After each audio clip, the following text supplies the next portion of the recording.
ఏర్పాటు చేసి ఆనాడు స్పష్టంగా చెప్పినాం, మీరు వరి పండించండి, రాష్ట్ర ప్రభుత్వం కొనుగోలు చేస్తుంది, చివరి గింజ వరకు కొనే బాధ్యత మా ప్రభుత్వం తీసుకుంటుంది. ఎందుకంటే ఆనాడు ఇందిరమ్మ రాజ్యంలో సోనియా గాంధీ గారు కనీసం మద్దతు ధరను తీసుకొచ్చి రైతు పండించిన పంటకు దళారుల చేతిలో మోసపోకుండా ఈరోజు కనీసం మద్దతు ధరను అందించి రైతు పండించిన పంట కొనుగోలు చేసే బాధ్యత మాది అని చెప్పి ఈరోజు కాంగ్రెస్ ప్రభుత్వం మీ ముందు నిలబడి మొదటి విడతగా పంట కొనుగోలు చేసినాం.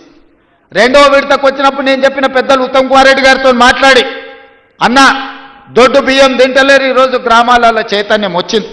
రైతులు స్వయంగా 10 రూపాయలు ఖర్చైనా కూలికి పోయి ఉపాధి హామీ కూలీ చేసుకునే పేదలు కూడా ఈరోజు సన్న బియ్యంతో బుక్కడు అన్నం తింటుండ్రు. సన్న బియ్యం మనం ఇవ్వాలి, సన్న బియ్యం ఇవ్వాలి అంటే మన రైతులు సన్న వడ్లు పండించాలి. ఎందుకంటే తెలంగాణలో పండించే వడ్లు నాణ్యమైనవి, శ్రేష్టమైనవి. కానీ దొడ్డు బియ్యం పండిస్తే దొడ్డు బియ్యం తినే పరిస్థితి లేదు.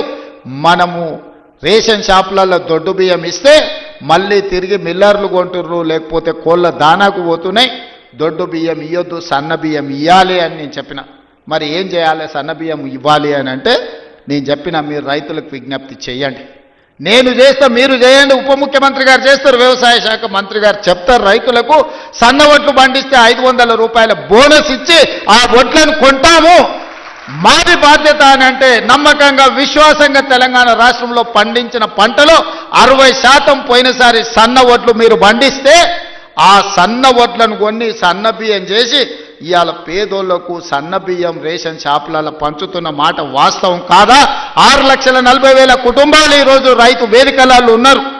ఇవాళ మా అక్కలీడికి వచ్చిండ్రు, రైతులు మాట్లాడినరు, మా ఆడబిడ్డలు మాట్లాడారు. ఇవాళ పిల్లలకు రేషన్ షాపుల్లో మా ప్రభుత్వం ఇస్తున్న సన్న బియ్యంతో అన్నం పెడుతున్నారా లేదా ఒకసారి ఆలోచన చెయ్యండి.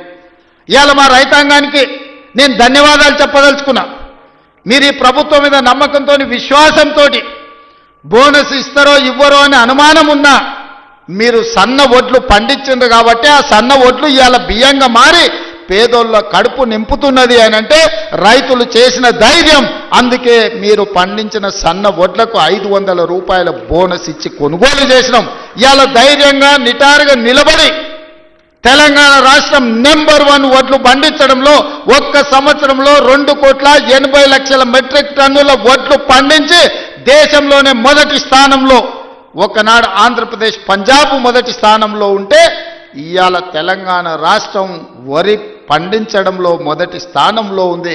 అందులో సన్న వడ్లు పండించడంలో మనం మొదటి స్థానంలో ఉన్నాం.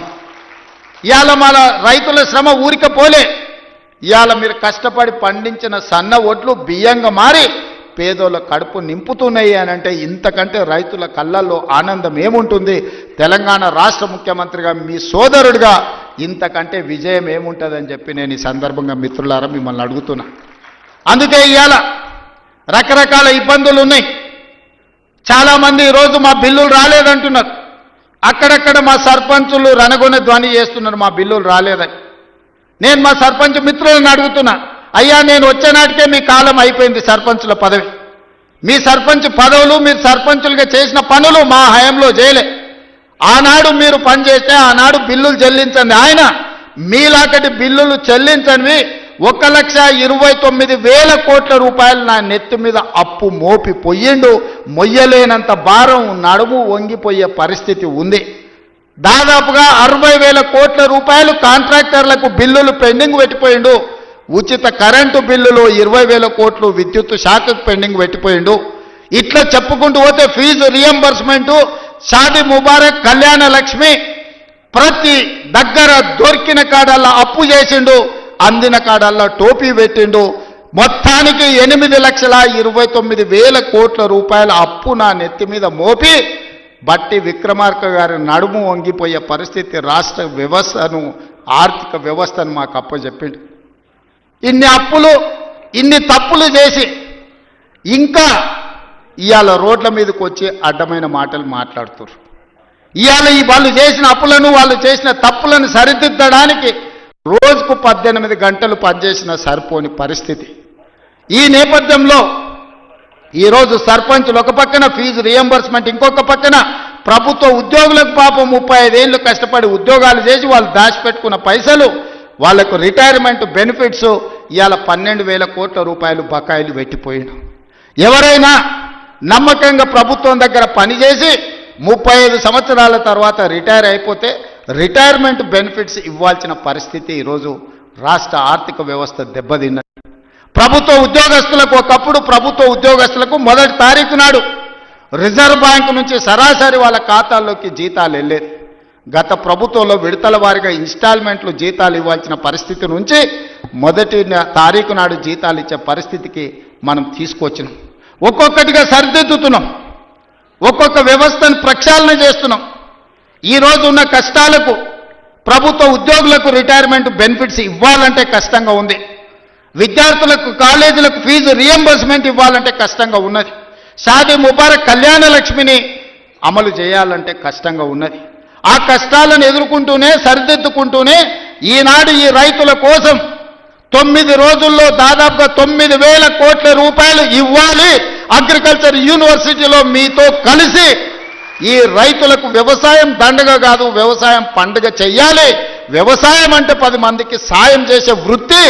వాళ్ళు కష్టాలలో ఉండి వాళ్ళు కాలిపోతున్న 10 మంది కడుపు నింపాలని ఏ రైతాంగం కష్టపడుతుందో ఆ రైతాంగానికి రైతు భరోసా పథకం ద్వారా ఈనాడు ప్రారంభించి 9 రోజులు తిరిగే లోపల దాదాపుగా 9,000 కోట్ల రూపాయలు 1,49,00,000 ఎకరాలకు 70,11,984 మంది రైతులకు రైతు భరోసా పథకం కింద నగదు బదిలీ చేయడానికి ఈరోజు ఇక్కడికి వచ్చిన మిత్రులారా, ఇన్ని కష్టాలున్నా ఇన్ని నష్టాలు రాష్ట్ర ప్రభుత్వానికి ఉన్నా రైతాంగాన్ని ఆదుకోవాలి. రైతు బాగుంటే రాజ్యం బాగుంటుంది.